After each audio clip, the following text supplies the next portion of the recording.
సర్కార్ బడిలో చదివేటువంటి మన బీసీ బిడ్డలు, మన ఎస్సీ బిడ్డలు, మన ఎస్టీ బిడ్డలు సర్కార్ బడిలో చదివితే ఇడ విద్యా బడ్జెట్ మొన్న ఎస్ఎల్బీసీకి 4,000 కోట్ల రూపాయలు అంచనా పెంచారు. ఎందుకంటే అది పూర్తి కావడానికి ఇంత అయితేనే సరిపోతుందని.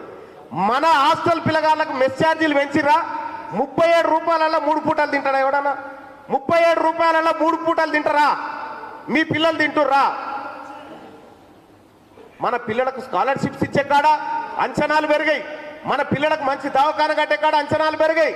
మన జీవితాలు మార్చే కాడ అంచనాలు పెరిగాయి. కానీ కాంట్రాక్టర్లు పంచకచ్చిన కాడ మాత్రం అంచనాలు పెరిగి ఇలా 670 కోట్లతో కావాల్సిన సెక్రటేరియట్ 1,100 కోట్లతో అవుతుంది. ఈ అంచనాలు పెంచి పంచుకునేటువంటి దోపిడి దొంగల కార్యక్రమం. ఈ దోపిడి, మీ అణిచివేత, మీ అరాచకాలన్నీ రికార్డ్ అయినాయి కాబట్టే ఈ అరాచకాన్ని సహించలేకనే ఇలా బీసీ సమాజం అంతా గొంతెత్తుతా ఉంది. నా వాటా ఏందో నాకు కావాలని చెప్పి నినదిస్తా ఉంది ఇలా బీసీ సమాజం అంతా. మన బీసీలో కూడా మనకు ప్రేమ జాలి ఎక్కువ, దయగల గుణం బీసీలది. ఎట్లా రెడ్డి గారు వచ్చే 500 రూపాయలు క్వార్టర్ సీసన్ ఇచ్చే మనకు ఇయంగానే తీసుకుంటుంది. ఇదే 500 రూపాయలు క్వార్టర్ సీసా తీసుకుపోయి ఆ రెడ్డి గారి ఇంటికాడ ఓటు కొనుక్కరాపో చూద్దాం.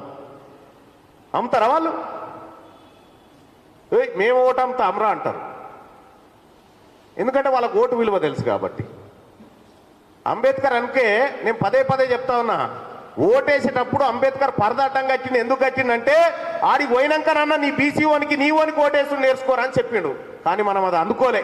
ఇప్పుడు చెప్తా ఉన్నా, ఈ రాష్ట్రంలో భూకంపం పుట్టబోతా ఉంది. ఆ భూకంపము ఖచ్చితంగా బీసీలు సృష్టించబోతున్నటువంటి భూకంపమే. ఇక్కడ బీసీలో ఉన్నటువంటి రాజకీయ నాయకులకు కూడా చెప్తా ఉన్నా, డ్రామాలు బంద్ చేసి సప్పుడు యొక్క ఈ బీసీలు పిలుస్తా ఉన్నారు, ఈ జాతి పిలుస్తా ఉంది, ఈ ప్రజా సంఘాలు పిలుస్తా ఉన్నాయి, ఈ నేతలంతా పిలుస్తా ఉన్నారు. వచ్చి వీళ్ళ మధ్యలో నిలబడి వాళ్ళకు మద్దతుగా నిలబడు. లేకపోతే ఈ చరిత్ర క్షమించదు. మళ్ళా జన్మ లేదు. ఉందా? పోయిన జన్మలో ఏమన్నా నీడు ఉన్నారా? కుసూరాయిన్లా ఉన్న జన్మల్ని ఏదైనా చేసిపోవాలి ఈ ప్రజల కోసం. అందుకోసమే కమిటెడ్గా మహా అయితే పోయేది ఏం లేదు భాయ్ సాబ్. మీరు అనుకుంటారేమో, నేను వచ్చేసారి చెప్తా ఉన్నా, ఒకవేళ తీన్మార్ మల్లన్న మళ్ళా ఎన్నికల్లో నిలబడితే దయచేసి ఈ రెడ్డోళ్ళు ఓసీలు నాకు ఓటేయకూరి, నాకు ఓటేయకూరి. ఈసారి నా బీసీలు సరిపోతారు నాకు. ఇంకా నా వాళ్ళే సరిపోగా మిగులుతాయి, సరిపోగా మిగులుతాయి.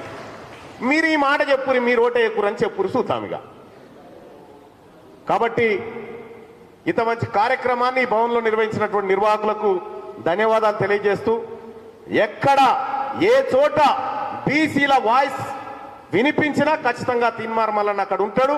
ఆ ప్రజల పక్షాన పోరాటం చేస్తాడు ఖచ్చితంగా. అబ్ కీ